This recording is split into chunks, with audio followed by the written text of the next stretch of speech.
Welcome back, y'all. I am T, and I will be reading creepy stories off the internet. Before we get into it, give that like button a hit, okay? It helps a lot. I really appreciate it. If you want to follow me on social media, it's in the description. Let's get into this first story.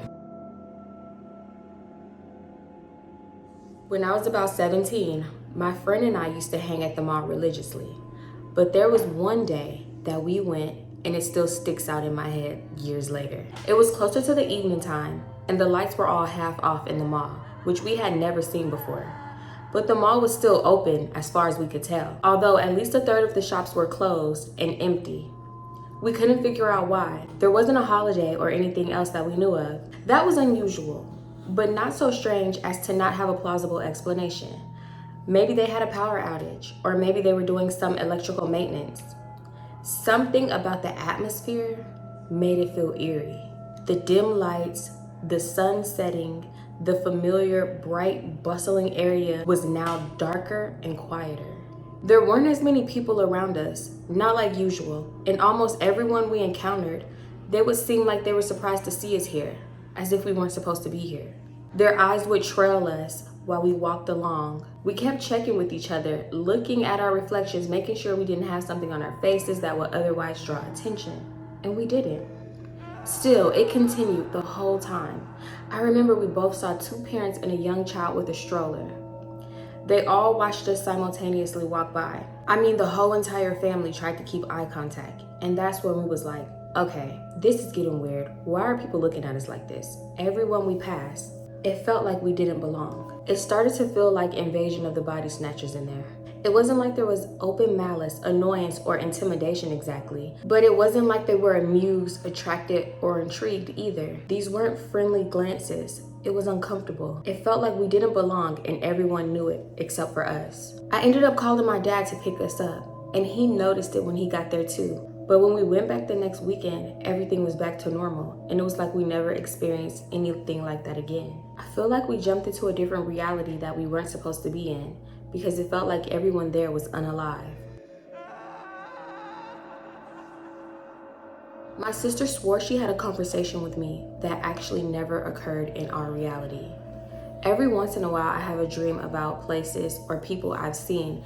Then about 6 to 7 months later, I'm in the place or I'm with the people and I have deja vu. I also sing random songs when something else is playing on the radio, and then the next song plays exactly what I was singing. I've done this many times on mine, my best friend's, and my girlfriend's iPod shuffle. Every single time, it freaks everyone out. One super weird thing happened in about 2012-ish. I was about 19 and I was living at home with my parents and younger sister. I came home from work from my job at a barbecue place, and my sister says to me, "Oh, I thought you said you were off today." I was confused because I left at 5 a.m. before anyone woke up. And I asked her, "When did I say that?" She says to me, "Like 2 hours ago in your room." She thinks I'm messing with her, so I tell her to smell me because you can clearly smell the barbecue, smoke, and sauce on me. Then she gets creeped out and tells me she went into my room earlier. She seen me in my bed with the covers up to my neck. 15 minutes later, she has that conversation with me. That really creeped me out. I never felt comfortable in that room again, and we still never got to the bottom of it. I theorized she may have spoken to a doppelganger. I'm not sure where it came from or how it got in. That's creepy. I watched a man teleport in broad daylight, and no one else seemed to notice. I have to add a little backstory to this story. This is about a man named Zeus. Now, Zeus has a reputation in Knoxville, Tennessee, as a bit of an eccentric character. My brother has told me stories about him making people pass out by just whispering in their ear, giving people glass pendants and saying, "This is the true color of your soul." Just generally unusual things. He was commonly thought of as a magic man of sorts. Well, long story short, my brother and I were walking through West Town Mall when we saw him. Now, let me tell you, this guy is incredibly recognizable. I'm talking about he's a 6'5" African-American dude with a gray goatee, nose piercings, and at least 4 rings per finger. He always carried a staff and wore a floor-length black duster jacket with a huge buckle in the front. That was Zeus. That's how everyone knew him. We saw him walking just a bit ahead of us. Then he turns to an exit. Naturally, we lost sight of him for probably 60 seconds. After he turns the corner, he left the mall, and then my brother and I turned the same corner. When he suddenly pops out, even if he was sprinting or somehow able to go up and over buildings, 60 seconds is not enough time for this man to teleport back to the same exit and end up behind us. There's no other way to slice it. Zeus was a magic man. Two total strangers had a dream about meeting each other, which came true. This didn't happen to me, but to my dad. He works for a heating and air conditioning company, so he often has to go out to people's houses to fix things. About 5 years ago, he told me this bizarre dream he had where he went on a call to an elderly woman's house.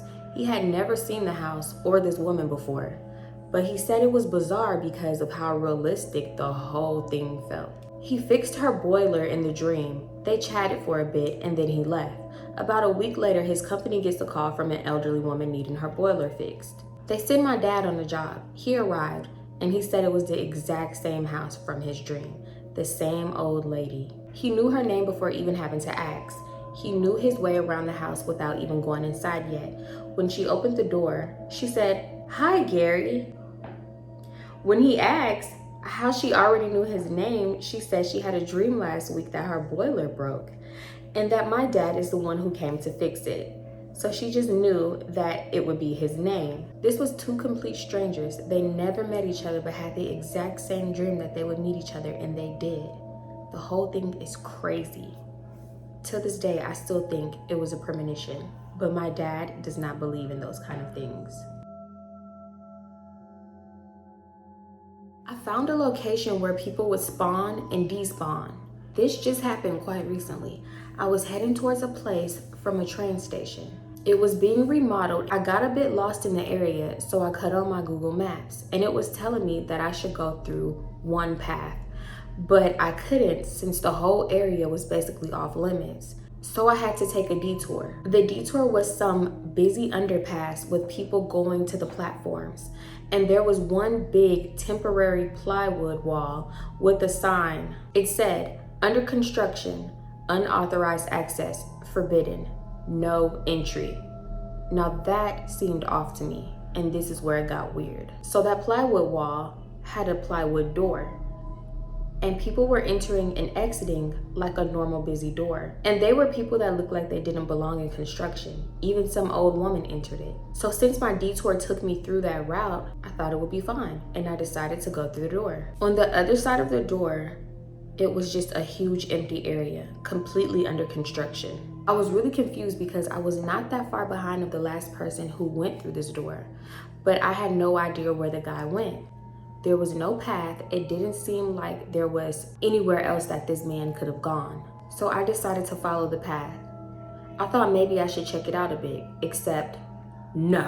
I looked up and saw a guy on a tractor angrily looking at me, confused. So the next thing I thought was to go back out, since I shouldn't have even been there. I opened up the door and there were a few people walking up towards the door. They were looking at me weirdly as if asking themselves why I was there. As they saw me coming out, they were reluctant to enter and they did not go through the door. After that, I just had to take a detour since I was in a hurry. I ended up forgetting about it for the rest of the day and randomly remembered it.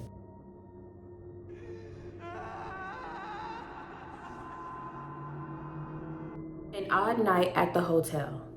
I worked as a security and nighttime attendant at an apartment building. It's 24 hours and one of the oldest buildings in the city. So one night I'm sitting here when the phone rings at around 3 a.m. I answer. "Hello, this is Rick. You've reached the front desk. How can I help you?" The voice on the other end sounded like a female, but it was distorted and gargled a bit. About the only thing I could make out was 23rd floor. I tried to tell the person I couldn't understand them and asked, "What apartment are you in?" But again, the response was distorted and all I could make out was 23rd floor. After around the third time of trying to let them know I couldn't understand, I got the same response. And since I couldn't understand them, I decided to go and meet them in the hallway. So I go to the main elevators, and both of the elevators are on, you guessed it, the 23rd floor. Luckily, we have an older elevator service, and I was only on the 7th floor, so I called the elevators down to me. So as I'm going up on the elevators, I stay towards the back. Finally, I reach the 23rd floor. I step out, The doors closed just fine. I look around in the hallway and there's no one around. I walk along slowly, trying to find someone or listen to see if I can spot who might have called, but nothing. There was no one. So now I head in the opposite direction and I go towards where the regular elevators are. When I get to them, they're just sitting there with the doors open. I was pretty freaked out, but I knew it could just be the elevators on the fritz. When I go back down, I get to floor 1 and I can hear the sound of the back stairwell closing. So I quickly get out the elevator and I head to the stairwell. Lo and behold, there's no one there, but the maintenance door is open and the machine room door is ajar. And at this specific time, there was only one key to that room, and I had it. I didn't like going into the machine room because it gets creepy and no one ever goes in there. So at this point, I'm seriously freaked out, but I muster up the courage to go in. I shout out, "Hello," and there was no response. The lights in this room flickered because everyone refused to go in there, so I couldn't see well either. At the bottom of the room, I can make out the roof access door, and it was slightly open. So I slowly move forward, checking the spaces in between each machine. As I walk by, there's no one there, so why is the roof door open? As I inch closer to the door is instantly pulled shut. Now I might have written this off as the wind or something, but this door is so old, big, and hard to shut. I mean really hard. I slammed it behind me and I run straight back for the maintenance door. It automatically locks when you close it. So I slammed it shut and I go back to the 23rd floor hallway. I get in the elevator, which the doors were still open, and I go all the way down back to the first floor. I get in the main lobby and as soon as I sit down, the phone rings. I pick it up. I don't say a word. I hear a distorted voice audibly saying, 23rd floor. I hung up the phone. I turned the ringer off and I spent the rest of the evening staring in the parking garage security monitors. Before this, I didn't believe in the paranormal, but this made me a believer.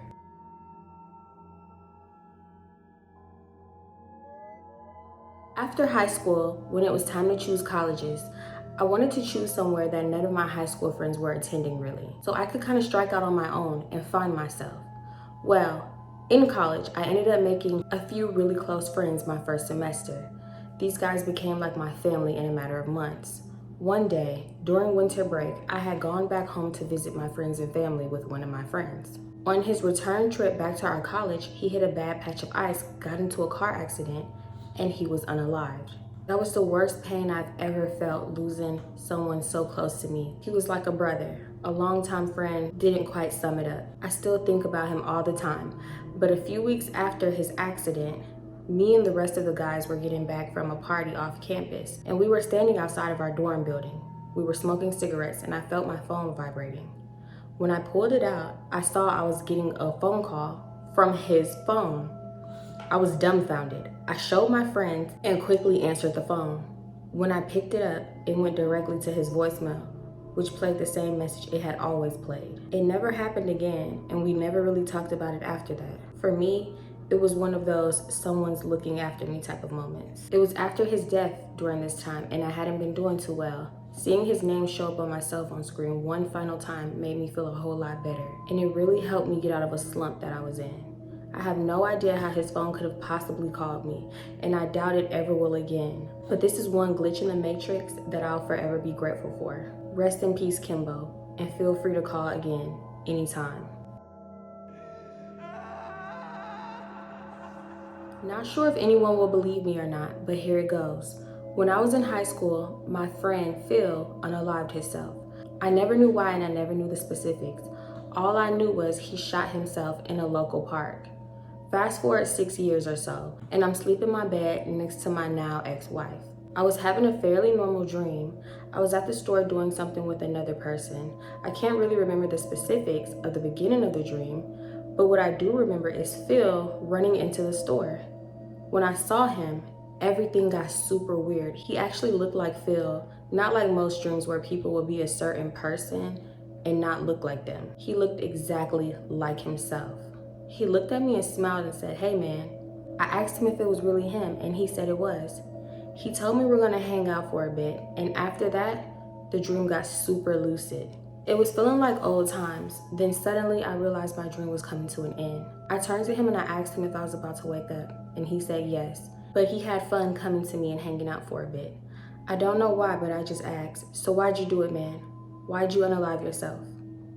The way he answered gave me chills to my core. It wasn't necessarily what he said, it's just how he said it. He replied, my girlfriend cheated on me, man. He said it almost like when someone asks you what your first job was. You responded to that exact same sentence so many times to the point where it just falls off your tongue effortlessly. Except I had known his girlfriend, and they were the kind of couple that everyone admired. I said, Sophie? Sophie cheated on you? His eyes lit up like he realized he was talking to someone that he actually knew in his real life. He said, yeah, man, Sophie cheated on me. We gave each other a hug and I wished him well. I woke up and I felt super strange. It was somewhere around 2 or 3 in the morning when I woke up. I closed my eyes and thought, Phil, if that was really you, I need you to give me a sign. No sooner than when I finished that thought, my phone started ringing. It came across as an unknown number and it only rang twice. I knew I wasn't dreaming anymore because my ex-wife woke up and she sleepily asked me who was trying to call me so late. Till this day, I think about that experience and I get chills. That's crazy. So I guess a little context is in order. My girlfriend and I had been together about a year at the time, and we never had any big problems. We're both pretty relaxed people, never had a big fight, and never had trust issues. So one day, I was out in front of my apartment, smoking a cigarette. This was before we lived together. I had seen her the night before. We had a nice dinner, we went out to a bar, and then we went back to my place. After which, she took a taxi home. So, as I'm standing in front of my apartment building, she pulls up in a taxi. I wasn't expecting her, and I was pleasantly surprised to see her. I put out my cigarette, I smiled, and I walked up to her saying something like, hey, what are you doing here? In a very friendly way. She scours at me and slaps me square across my jaw. Obviously, I'm dumbfounded, at a loss for words, and I just kind of looked at her. She never said anything, she just barged right past me into the building. I followed her up to my apartment, asking her what happened the whole way. She goes into my apartment, grabs her bags and some of the stuff she left there. She throws a few things at me, breaking a glass or two and knocking down a bunch of stuff on the shelf. She calls me a pig and she says she knows everything and that I've broken her heart. I'm trying to figure out what's going on, obviously. She stops again on her way out, touches her sleeve, glares at me again, and slaps me. She tells me something like, I hope I never see you again, and walks out. I followed her to the street and she got into her cab and drove off. The street was pretty empty. It was maybe 8 or 9 a.m. I watched her drive off. At that point, I'm just at a loss for words. I was scared and I was sad. Then, as I'm watching the cab drive away, someone hugs me around my waist from behind. I turn around and it's her, in her running clothes. She was wearing heels and a leather jacket before. I went completely pale and she said hi in her usual happy-go-lucky tone. She noticed how I was looking and she asked me what was wrong. I turned back around and there was no taxi. It had literally driven away 5 seconds ago. No way it could have turned or disappeared in that time period. All the lights were red anyway. I didn't say anything to her. I just ran upstairs. Her bag was gone. The things were still broken and my door was still wide open. So I told her. We were both monumentally confused. There's no way I could have mixed her up with someone else. She's an only child. We had security check the cameras and sure enough, there it was, me following a girl into my apartment. The angles weren't great and the film wasn't that great of quality. It was pretty easy to see my face, but hers was always hard to make out. But it looked a hell of a lot like her. It was never a clear shot on camera though. No way it was the same girl. It still creeps me out to this day. We don't talk about it. I'm not sure when, but later on down the line, I think that we realized I encountered a doppelganger that day. At 12 years old, my mom let me stay in the truck while she went grocery shopping. As I waited, I seen an old guy walking towards the truck. It was indescribable, but he looked at me as if I knew too much. He stops 5 feet from the truck, look at me for exactly a couple of seconds, then he turns back the exact way he came and walks away. It was rather traumatic for some reason. 5 to 6 years later, my dad was showing me home videos. It was us at Yellowstone. We were at Old Faithful when I noticed the same guy with the same look and the same clothes peering at us. It was on camera. We were watching it on TV. I don't know how to explain this, but I am thoroughly freaked out.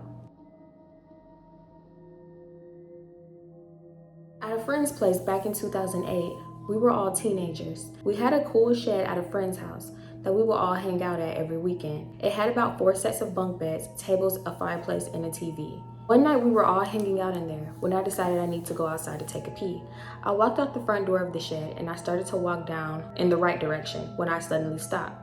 Now let me explain the layout here. As you walked out of the shed, his house is to the left, and to the right there's an area where we parked all of our cars. Further out, it's just empty fields and trees. It was dark by now. The lights from the house illuminated the space between the house and our cars, but trailing off just past them. As I took a step to the right, I intended to go behind the cars to relieve myself. I saw my friend's older brother just standing there. I watched him for a good 5 to 10 seconds as he stood there facing into the darkness. Then he proceeded to walk past a couple of trees and cars and disappeared. Confused, I walked back into the shed and asked my friend what his brother was doing by all of our cars. I said, "Hey man, what is your brother doing by the cars?" My friend said, "What do you mean?" I told him he just walked off by the cars and disappeared. That's when the brother pops out of nowhere and he says, "I'm right here." I looked over and there his brother was, sitting down in one of the chairs with a drink. He was wearing the exact same clothes as I saw him in a few seconds ago outside. The only other way to get in the shed was through that one door that I was standing in the doorway of. Till this day, I have no idea what happened. I want to say I was just seeing things, but the fact that I watched him walk for around a good 10 seconds has always puzzled me. Then he disappeared into the night. I've never had anything else like this happen to me though. When I was around 12 years old, my brother was 15. We were at this huge playground that we used to go to on some weekends. It was out in the country, so this is the kind of place that you only went to every now and then when parents wanted to take their kids on a day trip kind of thing. There were 2 big hills, and they had several slides on each side of them. So you would climb the top of the hill, sit on the slide, go down, go through the tunnels, twisting and turning, having the time of your life, and come out through the bottom.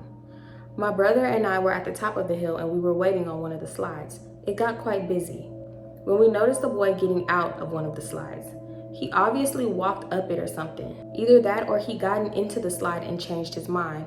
We moved out the way as an older man went up to help him out. He grabbed his hand and lifted him off of the slide. We didn't think much of it and we went down. We went down the other slide and went on with our day. No more than half an hour later, we were back at the top of the hill. We were waiting to go down another slide when I looked over at the slide that we were just on 30 minutes earlier. It looked like the same boy that had came out of the slide from 30 minutes ago. But this slide had a cage over it, so no one could enter it or exit it. So I asked my brother, "Hey, is that the same boy from before?" And he said, "What the heck? Yeah, man. How did he get over there?" We got off the slide we were currently on and went over to the abandoned looking one. As we got closer, we noticed it looked exactly like the slide that we were on, except now it looked abandoned, like it hadn't been touched for 10 or more years. And also now it was a cage blocking the entrance. How were we able to go down this slide 30 minutes prior? How was the boy able to walk up? Who was the adult that got him out of the slide? We still bring it up every now and then, but we didn't tell our mother. I don't know if it was paranormal or a glitch or what, but I still think about it to this day. Okay, well, that was the last story. Let me know what your favorite story was, and if you like these type of stories, definitely hit that like button, leave anything in the comments. Make sure you are subscribing. If you have any creepy stories that you would like me to read, send it to this email. I will put it in the screen and I will put it in the description, okay? Y'all already know the vibes. Thank you so much for watching, and I'm gonna see you in the next one. Bye.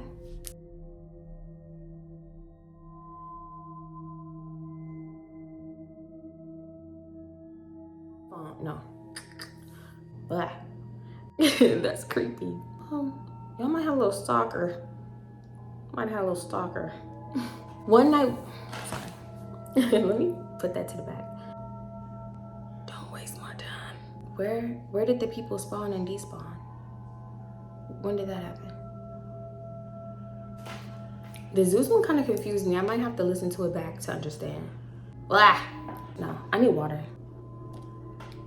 Yeah, no.